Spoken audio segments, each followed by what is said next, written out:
Hace 100 años, el presidente don Bernardo Soto inauguró el ferrocarril al Atlántico. Fue la culminación de muchos años de trabajo y esfuerzo de aquella obra iniciada por el general Tomás Guardia y el empresario Minor Heath. La construcción de este ferrocarril fue un gran paso histórico. Costa Rica entraba en el siglo XX. Hoy, 100 años después, el país está empeñado en otro gran proyecto, la renovación de sus ferrocarriles. Así, Costa Rica se prepara para entrar en el siglo XXI.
El ferrocarril Atlántico fue una línea de carga y pasajeros que comunicaba la capital costarricense de San José con el puerto marítimo de Limón, en el Caribe costarricense. Desde 2005, la infraestructura y el derecho de vía de esta antigua línea ubicada dentro de la gran área metropolitana se utiliza para el tren urbano de pasajeros. Una pequeña operación industrial se desarrolla en Limón para el transporte de acero usando estas vías. Acompáñame a conocer la historia de este ferrocarril.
Luego de la independencia, en 1821, ante la ausencia de un puerto en el Caribe, el transporte de las mercancías para el comercio nacional e internacional se realizó primeramente a través del Camino Real, posteriormente el Camino de Mulas, los cuales comunicaban el valle central de Costa Rica con la ciudad de Punta Arenas, principal puerto del Pacífico con Nicaragua y Panamá. En los años 1840 se empezó a dar el agua del cultivo del café, el cual llegó a convertirse en el producto de exportación más importante del país, desarrollándose un modelo exportador que propició el desarrollo del país, vendiéndose el producto principalmente a Inglaterra. No obstante, el transporte del café desde la meseta central hasta el puerto Punta Arenas requería un gravoso viaje de 3 días en carretera, atravesando los montes de aguacate, enfrentando los caminos en mal estado y llenos de peligros. A esto se sumaba a que el precio del flete desde Punta Arenas hasta Europa implicaba un aumento de los costos y una menor ganancia, además de un viaje más prolongado de casi medio año, dado que el viaje por barco implicaba bordear el Cabo de Hornos, mientras la travesía por el Atlántico tomaba solamente 6 semanas. El primer intento de abrir un camino hacia el Caribe se dio durante el gobierno de Braulio Carrillo Colina, en 1843. Abrió el camino llamado Camino de Carrillo, una trocha destinada a abrir una vía que llegase hasta el río Sarapiquí y de este modo conectarse con Matina y el puerto nicaragüense de San Juan Norte. En 1871 se suscribió un nuevo contrato entre Tomás Guardia y Henry Meix, quien entonces había dirigido las construcciones de ferrocarriles en Chile y Perú. Meix envió a su sobrino Meix Kate de Costa Rica para llevar a cabo los estudios sobre la viabilidad del proyecto, y posteriormente se firmó un contrato entre John Meix, hermano y empoderado general de Henry Meix, y el ministro de Guerra Marina Fomento de Costa Rica, Manuel Alvarado Barreta, en el cual Meix se comprometía a terminar el proyecto en un lapso de 3 años por un precio de 1.6 millones de libras esterlinas. El contrato fue aprobado en septiembre de 1871 por el gobierno de Costa Rica, con la condición de mantener el secreto de la negociación para evitar la oposición del proyecto, que se manifestaba en algunos sectores de la sociedad nacional. Se firmó un empréstito con la empresa financiera inglesa Biscoffin y Goldsmith por 1 millón de libras esterlinas, pues el presidente Guardia presumía que el resto se podía sufragar con recursos nacionales. A pesar de las buenas expectativas del proyecto, el pago de las primeras comisiones y la anualidad para la financiera británica deparó únicamente 250.000 libras esterlinas, cantidad que no podía cubrir la construcción, por lo que el ministro Alvarado fue enviado a Inglaterra para buscar más financiamiento. Alvarado firmó un nuevo empréstito por 2.4 millones de libras esterlinas con la financiera Knowles y Foster, pero solamente 900.000 libras esterlinas llegaron a manos del gobierno, nuevamente por un sinfín de maniobras financieras y pagos y comisiones. Para finales de 1872, la deuda externa del país se había inflado a 3.4 millones de libras esterlinas, sin haberse concluido la vía férrea. Luego se trasladó a manos de su sobrino Minor Cooper Kate para iniciar la construcción de un ferrocarril hacia el Mar Caribe llamado Ferrocarril Nacional. Kate construyó 43 kilómetros entre La Juela y Cartago, antes de que el contrato fuera roto por parte del gobierno, debido al poco avance de la obra, así como obras menores del lado de la vertiente Caribe, que salía del costado norte de los talleres del ferrocarril en la ciudad de Limón, hacia el norte por donde discurre la ruta 240 hasta Moín, y de allí el antiguo asentamiento Sen Viejo a las orillas del río Pacuare. En el cantón de Matina existía un puente negro que cruzaba el río Pacuare de Sen Viejo a las cercanías de la colina. En 1879, el gobierno de Guardia firmó un nuevo contrato con Minor Cooper Gate para reactivar el ferrocarril nacional, quien se había asentado en Limón para iniciar el cultivo de banano, para lo cual recibió una concesión de tierras a lo largo de la cual construyó un ferrocarril llamado Ferrocarril de Costa Rica para el transporte de banano. Este ferrocarril es la llamada Línea Vieja, que recorre el puerto de la ciudad de Limón hasta Guapiles y más allá el cruce con la ruta 32 y la ruta 4, muy cerca del puente sobre el río Sucio, sobre la ruta 32. La terminación de este ferrocarril llegaba muy convenientemente hasta la aduana nacional, ubicada a márgenes del río Sucio, donde comenzaba el camino de Carrillo. La siembra de banano fue el impulso definitivo que necesitaba el ferrocarril, cuyos principales trabajos se dieron durante el gobierno de Próspero Fernández Solemuno. En 1890, durante el gobierno de José Joaquín Rodríguez Celedón, se terminó el ferrocarril con la conexión definitiva entre San José y Limón. La United Fruit Company, en las épocas donde el banano bajaba de su valor, no aceptaba banano a los pequeños productores, provocando que en 1934 los trabajadores de las plantaciones bananeras iniciaran una huelga general que se prolongó durante más de un mes. En 1948, durante la Guerra Civil, 6 calderonistas eran transportados en un motocar de Limón a San José, en una zona del ferrocarril conocida como el Codo del Diablo. El motocar fue atacado y los 6 hombres que eran trasladados lamentablemente fallecieron. El motocar decidió regresar a Siquirres. Cuando llegaron a avisar de lo sucedido, era algo curioso. Solo habían muerto los calderonistas, y todos con heridas de bala en las mismas zonas. Cuando fueron a la norte a revisar, el motocar estaba intacto, no habían sido atacados. El mismo ejército se encargó de fusilarlos. Una situación lamentable para la familia de los hombres. En 1955, después de la Guerra Civil, la Northern Railway Company manda a fabricar 20 locomotoras de diésel General Electric, parecidas a los modelos 50 ton, Estas las bautizaron como General Electric 747BB. Estaban adaptadas para viajes largos, trabajaron un tiempo con las de vapor hasta ser reemplazadas por completo. Todavía hay locomotoras de este modelo operando, pero son muy pocas. En 1965, la Northern Railway trajo las General Electric U6B de las 50 a las 54. Luego, en 1972, trajo otras General Electric U6B de las 55 hasta las 59.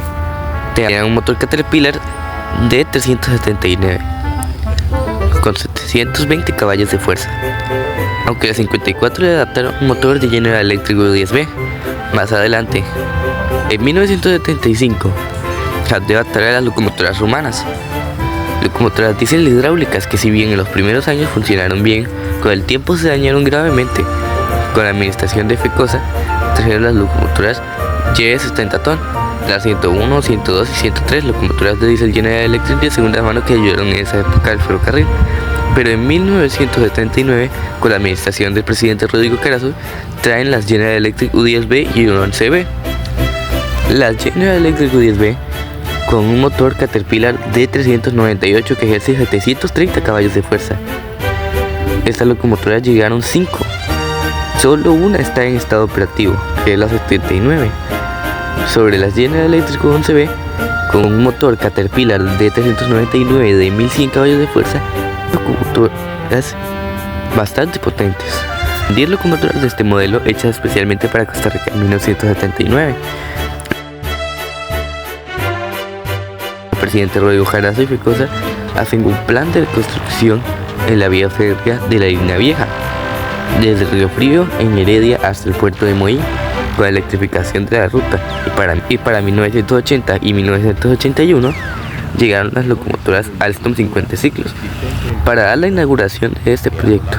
Un documental sobre todo el proyecto de la reconstrucción de la ruta llamado La Nueva Línea Vieja.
Hace un siglo, cuando se empezó a construir la primera vía férrea, muchos hombres empezaron a sembrar durmientes que tan ligados nos sentimos hoy a la historia del país. Con la renovación de los ferrocarriles, se da otro paso de igual importancia para la historia de nuestra nación.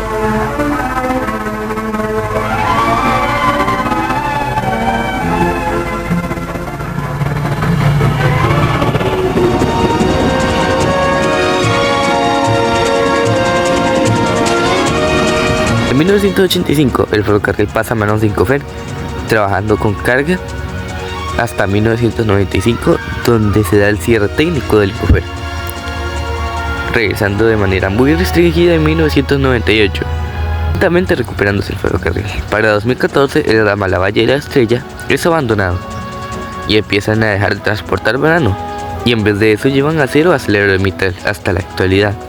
En 1926 ocurre en esta línea el accidente ferroviario del río Brilla, en el tramo entre Heredia y San José, considerado el peor accidente ferroviario del país, con un saldo de 385 muertes. En 1933, 2 máquinas y un cabús fueron dejados en la estación de Cartago, mientras el personal fue a una cantina. Las máquinas estaban sin frenos y rodaron solas hasta Paraíso, en un puente donde descarrilaron y cayeron. Las 2 máquinas fueron reconstruidas y no hubo heridos. Las máquinas eran 32 y 39. Este accidente fue conocido como el accidente del Cafecito y Tamalito. Gracias por ver el video. Un video bastante largo que costó mucho en grabación, edición, búsqueda de información y todo. Aquí les dejo los créditos.